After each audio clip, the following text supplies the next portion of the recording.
সকলকে স্বাগত জানিয়ে আজকের ভিডিওটা শুরু করছি। আশা করি সকলে ভালো আছেন, সুস্থ আছেন।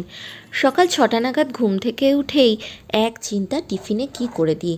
তাই ফ্রিজটা খুলে দেখি একটু পনির আর একটা আলু সিদ্ধ করা আছে।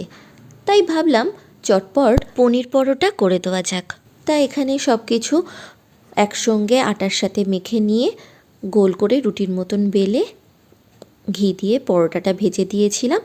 এটাই হয়ে গিয়েছিল নীলের টিফিন আর আমাদের ব্রেকফাস্ট। আর ওদিকে নীল স্নান করে আর্নিক সেরে জামা কাপড় পরে স্কুলের জন্য রেডি হয়ে গিয়েছিল। আমি নীলকে গাড়িতে তুলতে গিয়ে দেখি আজ সকাল সকাল বেশ ভালোই রোদ উঠে গিয়েছে। তাই কিছু জামা কাপড় কেচে নিয়ে ছাদে চলে গেলাম সেগুলো রোদে দিতে। শীতকালের দিনে আমার বেশ ভালোই লাগে রোদে বসে থাকতে। তা বাড়িতে যখন ভাবলাম কেউ নেই, তখন কিছুক্ষণ ছাদে বসে থাকা যাক।